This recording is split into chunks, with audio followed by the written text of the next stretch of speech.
నమస్తే, welcome to star truck. మనతో పాటుగా ఉన్నారు neuro psychological therapist, astrologer and numerologist Madhavi గారు ఉన్నారు. జనవరి నెలలో ద్వాదశ రాశుల వారందరికీ కూడా ఏ విధంగా ఉండబోతుందో మేడం అడిగి తెలుసుకుందాం. నమస్తే మేడం. నమస్తే రమ్మ. ఎలా ఉన్నారు? బాగున్నాను తల్లి, నువ్వు బాగున్నావా? బ్యూటిఫుల్ గా ఉన్నారు ఈ రోజు. Like wise. లేదు, చాలా చాలా బాగుంది. Thank you, very simple one. చక్కగా ఉన్నారు చూడడానికి. మేడం, మీరు ప్రతి నెల రాశి ఫలాలు చేస్తూ ఉంటారు, అందరికి టిప్స్ ఇస్తారు, ఎలా ఉంటుందో చెప్తూ ఉంటారు. అలాగే నెక్స్ట్ ఇయర్ మనకి 2025 జనవరి నెలలో ద్వాదశ రాశుల వారందరికీ కూడా ఏ విధంగా ఉండబోతుందో తెలియచేయండి మేడం. జనవరి నెలలో సింహరాశి వారందరికీ ఏ విధంగా ఉండబోతుంది? థ్యాంక్ యూ రమ్మ. ద్వాదశ రాశుల వారందరికీ కూడా ముఖ్యంగా నూతన సంవత్సర శుభాకాంక్షలు అండి. Wishing you all a very happy new year రమణికి కూడా. Thank you. And may God bless you with lots of prosperity.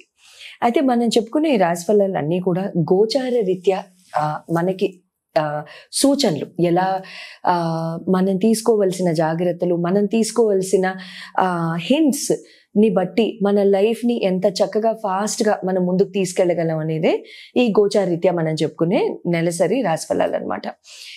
ద్వాదశ రాశుల్లో ముందుగా సింహరాశి వారికి ఈ రాశి యొక్క లార్డ్ వచ్చేసి రవి భగవానుడు.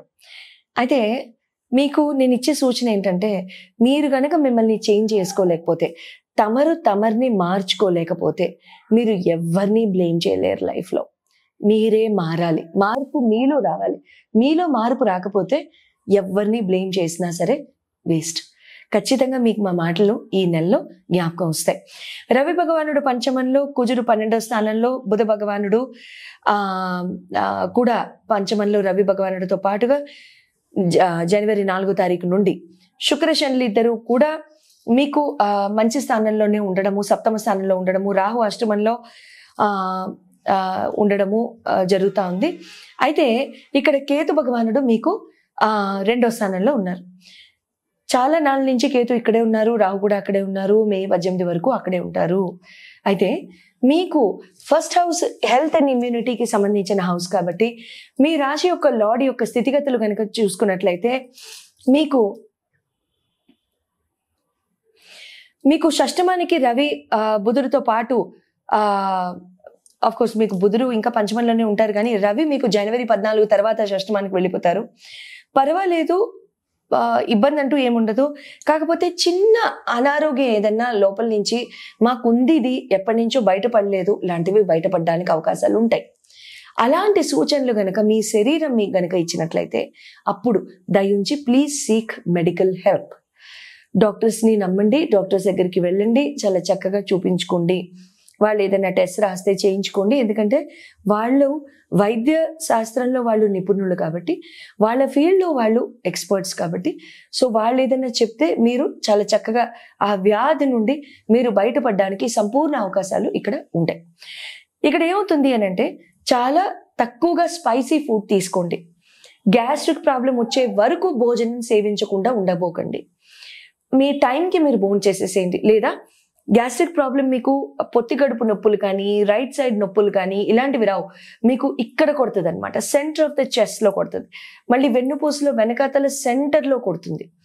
అంత భయానకంగా కొడుతుంది అనమాట సన్ ఎప్పుడైతే షష్టమంలోకి ప్రవేశిస్తారు. రైట్? సో ఇక్కడ మీకేమవుతుందంటే ఈ జస్ట్ స్పైసీ ఫుడ్ లేకుండా ఉండడము, టైంకి వేళకి తినడం లాంటివి చేసుకోండి, సరిపోతుంది. విద్యాబుద్ధులు కనుక చెప్పుకున్నట్లయితే పంచమ స్థానాన్ని చూస్తాం కాబట్టి ఇక్కడ గురువు గారి కేంద్రంలోనే ఉన్నారు కాబట్టి, అండ్ ఆయన దృష్టి 2వ ఇంట్లో 4వ ఇంటి మీద 2వ ఇంటి మీద కూడా పడుతోంది కాబట్టి, రవి భగవానుడు కూడా మీకు పంచమం నుంచి షష్టమానికి ట్రాన్సిట్ అవుతారు కాబట్టి బాగానే ఉంటుంది. డిసిప్లిన్ కూడా బాగుంటుంది. గవర్నమెంట్ ఎగ్జామ్స్ రాసే వాళ్ళందరికీ కూడా బాగుంటుంది. చాలా చక్కగా ఉత్తీర్ణతతో మీరు పాస్ అవ్వడానికి సంపూర్ణ అవకాశాలు ఉన్నాయి. సింహరాశి లేకపోతే లగ్న రీత్యా అయినా మీరు చూసుకోవచ్చు, ఇబ్బంది ఏం లేదు. 2% ఇట్ వర్క్స్. చాలా చక్కగా మీరు కనుక ఫోకస్ పెట్టి, డిసిప్లిన్ పెట్టి చదువుకుని మీరు కనుక వెళ్ళినట్లయితే ఉత్తీర్ణతతో పాస్ అవ్వడం గ్యారంటీ. ప్రేమ వ్యవహారాలు కనుక వచ్చినట్లయితే గురు భగవానుడు రవి భగవానుడి మీద దృష్టి పెట్టారు కాబట్టి 14 జనవరి తర్వాత బాగుంటుంది. 14 జనవరి తర్వాత మంచి అండర్స్టాండింగ్ ఉంటుంది, చాలా చక్కగా అన్యోన్యత ఉంటుంది, ప్రేమ ఉంటుంది, అనురాగం ఉంటుంది, అన్నీ బాగుంటాయి. వైవాహిక జీవితానికి వచ్చినట్లయితే మీకు సప్తమాధిపతి శని అవుతారు కాబట్టి ఇక్కడ ఏమవుతుందంటే ఆయన ఓన్ రాశిలోనే ఉన్నారు, ఆయన కుంభంలోనే ఉన్నారు కాబట్టి మంచి అండర్స్టాండింగ్ ఉంటుంది, బాగుంటుంది, ప్రేమానురాగాలు ఉంటాయి, భక్తి ఉంటుంది, పరస్పరం భక్తి ఉంటుంది ఒకళ్ళొకళ్ళ మీద. కానీ లేజినెస్ ఉంటుంది, ఒకళ్ళకి కావాల్సింది ఇంకొకళ్ళు చేయరు. పరధ్యానం ఉంటుంది, ఆ తర్వాత చేద్దాంలే చూద్దాంలే అని. ఆ పరధ్యానం మూలాన మీకు శ్రద్ధ లేదనే ఆ ఆస్పెక్ట్ అవతల వాళ్ళ దృష్టిలో పడుతోందన్న సంగతి మర్చిపోకండి. చెప్పకపోవచ్చు, లేదండి అనేకండి, బయటపడుతుంది. వస్తున్నారుగా శని అష్టమంలోకి, మార్చి 30న వస్తాయి ఇవన్నీ, అక్కడ వస్తాయి. ప్రోగ్రెస్ రిపోర్ట్ ఆ రోజు ఇస్తారు పెద్ద ఆయన మనకి. ఓకే, సో ఇప్పుడు ఆ లేజినెస్ తగ్గించుకుని పరస్పరం ఒకళ్ళొకళ్ళకి ఏమైతే కావాలో అవి చేసుకుంటూ ఉండండి, సరిపోతుంది. కెరియర్ అండ్ బిజినెస్ పరంగా కనుక చూసినట్లయితే గ్రోత్ కెరియర్లో చాలా బాగుంటుందండి, ఇబ్బంది ఏం లేదు.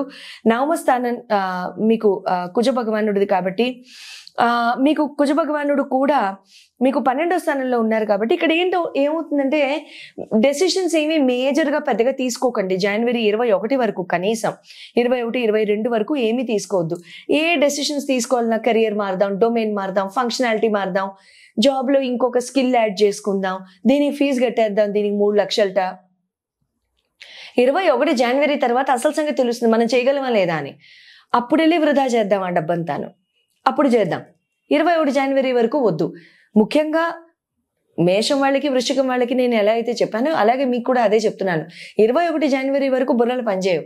సో కాబట్టి ఆ తర్వాతనే చాలా చక్కగా ముందుకు వెళ్ళి మీ నిర్ణయాలు మీరు తీసుకుందరు. కానీ తర్వాత మీకు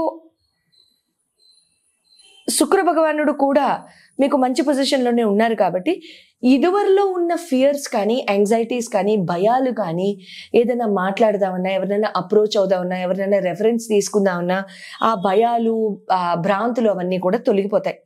తర్వాత మంచి ఆపర్చునిటీస్ వస్తూ ఉంటాయి. ఓకే, చాలా చక్కటి ఆపర్చునిటీస్ బయట నుంచి కూడా వస్తూ ఉంటాయి. ఆన్ సైట్కి ట్రై చేసుకునే వాళ్ళు ఎవరైనా ఉంటే చాలా చక్కగా ఈ టైంని వినియోగించుకోండి. మరి నువ్వే కదా చెప్పావు 21 జనవరి వరకు మాట్లాడొద్దని. 21 జనవరి తర్వాత మాట్లాడమంది నేను జాబ్ చేంజ్ చేయటానికి. 21 జనవరి లోపు మీరు ఆన్ సైట్లు కావాలంటే అడగొచ్చు, ఇబ్బంది ఏంలే, ఏమి తప్పుగా ఏమి అనుకోరు ఎవరు కూడా. బుధ భగవానుడు కూడా కేంద్రంలో ఉన్నారు కాబట్టి మీకు ఆయన త్రికోణ కేంద్రంలో కూడా వెళ్తారు కాబట్టి ఇబ్బంది ఏం లేదు, మంచి ప్రాజెక్ట్స్ కూడా వస్తూ ఉంటాయి. అండ్ రవి భగవానుడి యొక్క నవగ్రహ స్తోత్రాన్ని ఈ నెల చాలా చక్కగా చేసుకోండి. 108 సార్లు ప్రతిరోజు రవి భగవానుడికి అర్ఘ్యం ప్రతిరోజు ఇవ్వడం మర్చిపోకండి. శుభముయాతి.